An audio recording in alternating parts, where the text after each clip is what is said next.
We are the keepers of the flame, the sacred order. Let the ceremony begin.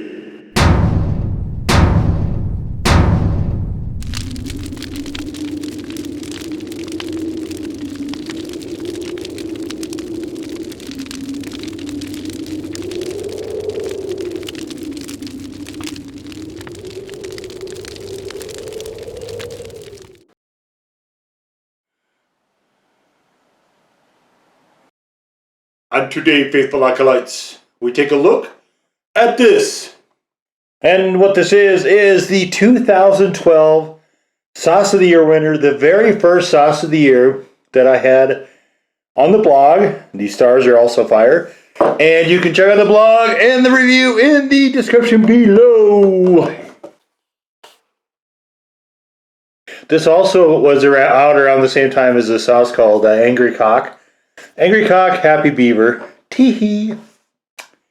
And the Angry Cock had either extract or onions. I don't recall which now, so I didn't partake of that. But this sauce, and this is so it's tamed for less adventuresome, but it's not for it's still for chili heads. So I don't know. I really think this is funky. We got the Partridge Family thing on the bottom. In fact, this label copy I actually don't dislike. One could make the case, I suppose, that it's bordering misogynistic. Alright, so we have brown sugar, chili peppers of the Ghost and the Chipotles, vinegar, tomato paste, cornstarch, salt, black pepper, and spices. And I can see they've redone the labeling thing because I have not ever seen that allergens thing on there before. That's kind of new. But yeah, I mean, I don't mind risque stuff. Certainly in terms of naming sauces and stuff, but that label copy I find a bit on the problematic. You can see it's very, pours very slow, almost like a ketchup. Or barbecue sauce. You can see this is not a fast-moving sauce by any stretch of the imagination. And it does stick really well, as you can see here. It's got this really beautiful color. It's a sort of a dark brownish on the edges, maybe leading to orange. And it's got a little bit of a reddish brown right there in the center. You can see little bits and flecks of, let's see if we can pull that in, little bits and flecks of stuff right there on the edge. And it smells just heavenly. I love the smell of this. So this is the last sauce of the year that needs a review. And let's get this underway.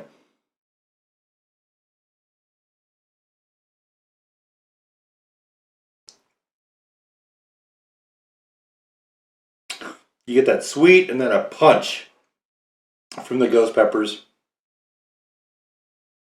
Very nice immediate heat. A little bit of the richness from the tomato paste. I probably need to re-rate this one though, because I think I gave it a 6 in terms of heat. And I need this still. You'll see why. I would not call this a 6. 6 for me is getting up there. This is probably more like a 4, if I'm being honest. And maybe I'll go back and re-rate that. I can't remember. I might have by the time you guys see this. I don't actually remember. But this is a delightful sauce. I've eaten a lot of this sauce. I just love this. It does exceedingly well on the grill. Not to the extent that the bitch did, but I think now I might actually be more inclined to this because I think this is a more complex and a slightly more flavorful sauce as well. Just really tasty. So back in 2012, kind of how I got on this trail, well, it's actually laid out pretty well in the blog. You guys can check that out if you want. Just look in the very early parts of the blog where I kind of run through a little bit of the story of how I started it, why I started it, and so on. But around that time, Arby's had a sandwich. It was a triple cheese steak something or other, I think, or 3 cheese steak. I don't know. It was something like that. And I used to get one every Friday, and I was moving away from that a little bit, and then I started doing the blog and stuff. And then I tried this particular thing. Back then I was trying, because I was eating so much cheap food because I didn't have a lot of money back then, or I did, but I also had a new kid, so we all know the story, right? And so I was eating cheaper foods. I needed something to help me through those because they were also a lot of identical foods. And so I was putting the Berserker sauce, all that stuff on food back then. And so hitting this though on that Arby's it was just magic. It was one of those things. I don't think the Arby's sandwich is all that great, but it was just magic like that. Just total magic. So what we're going to do here is that sandwich is gone. I'm going to try to recreate it. So we started off with a roll. All right. We're going to do that right now. We're going to dress it up, and I'm going to show you my approximation. 2020, I had to learn how to make all the stuff that I couldn't have at restaurants anymore. And this was one that I actually approximated. So first thing we're going to do is we're going to dress up this bread. So what I would do, bottom half, I'd blast in there with some of this. Let's get some of that in there. Whoa now. Whoa now. All right, that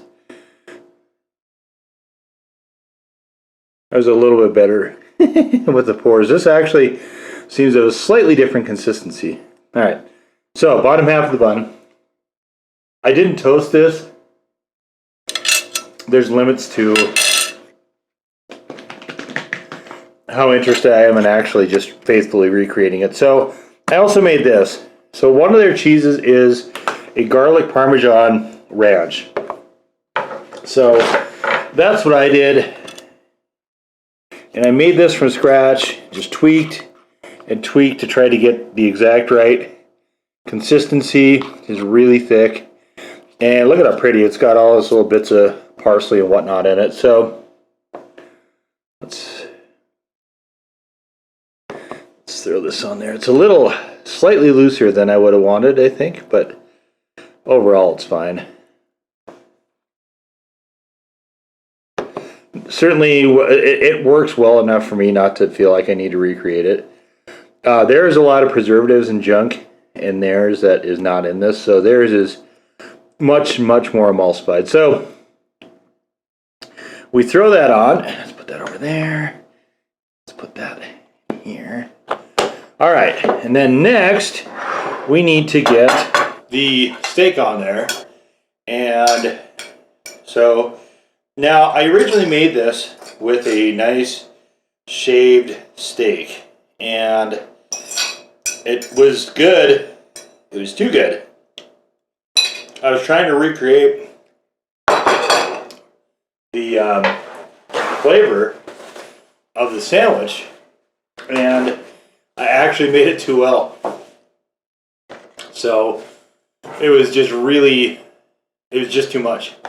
It was too good. So I thought, okay, well, I'm probably using too high quality of a meat. Talking about Arby's here. And so I instead got this Angus Steak-Umms. And I used that.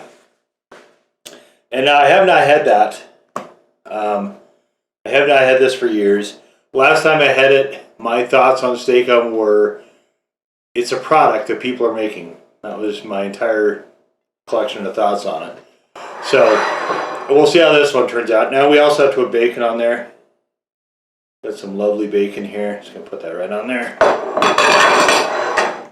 Okay, now put you here and you here, and now we're gonna see how close I actually came in my view, and I'm honestly a bit of a harsh judge on these things, to hitting that vaunted sandwich combination that I had so many years ago.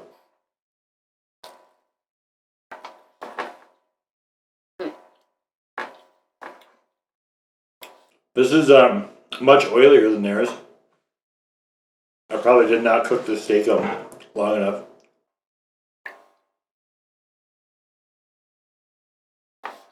Garlic ranch is on the money. And sometimes I'd have to add a little extra. What am I do right now? Oh man. I got really close. If I were to use cheaper buns and toast them, I'd be right there.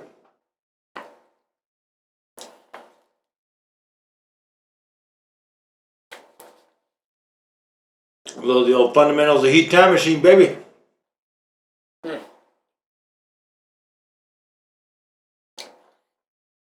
Just top notch. Just so good.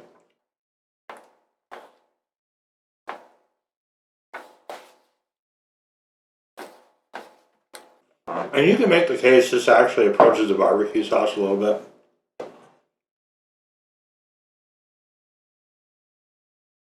It's not what I would call a true barbecue sauce, but it approaches it. Let's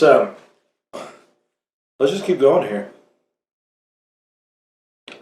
Getting up to a 6 I think is going to be impossible, but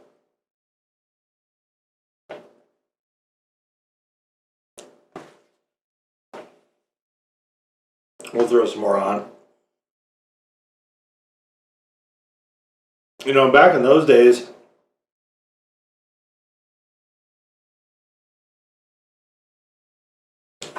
I couldn't afford sandwich, fries, and a drink. So I would have to choose two. So I get the biggest Diet Mountain Dew I could, and sandwich. Right back to my desk because I had to have lunch at my desk back then.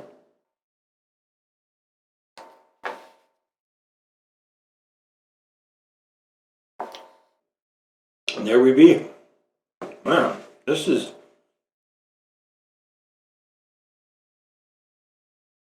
I'm really surprised how close I got.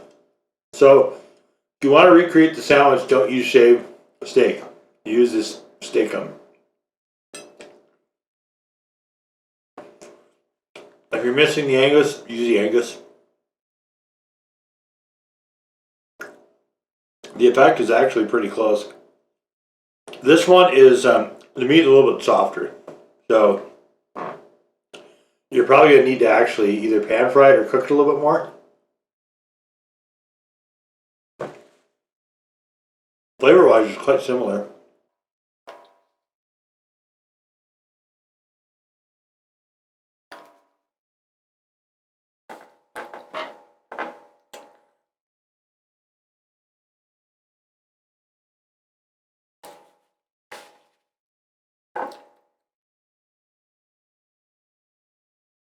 This is just such a well done sauce. It's just a shame that I had to have all the shit talking on the label.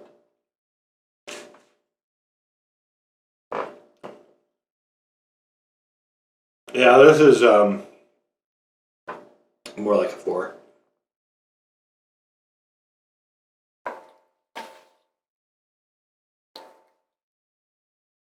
But the flavor is just, that's really, for me, why this one was so far ahead of the bitch that year. More flexible, and the flavor is just gorgeous.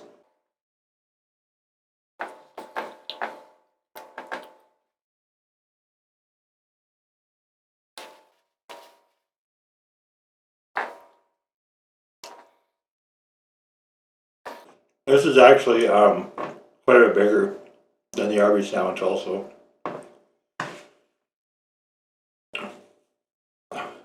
And you know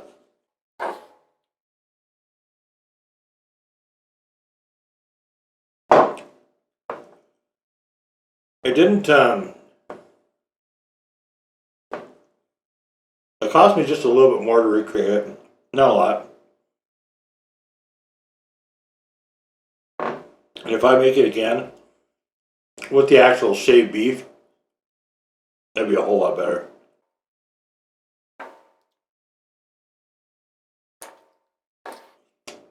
With shaved beef, I have to catch myself though, because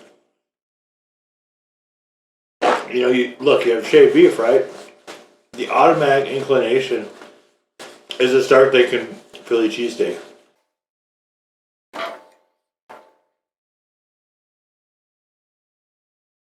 Which it actually, this would be really good on that too, probably.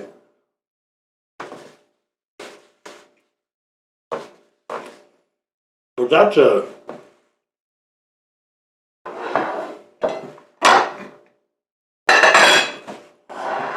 really specifically oriented sandwich, I think. It's so iconic that I think you might wind up devaluing it slightly if you if you add something like this to it, but just this is still just an awesome sauce. Just one of the best I think of all time. If I'm being honest, this is, even among my sauces of the year, I love them all in their own different ways, but this is, if I had to rank it, would probably be Pure Death in the top spot. This would probably be second. It's just a spectacular sauce. I love it. If you have people who have designs on being a chili head, this is a good sauce to introduce them to because it is both extremely flavorful, but it also has a heat that most people would find uncomfortable. But it is just simply stunning. Just really, just a beautiful, beautiful concoction here. So, but there it is.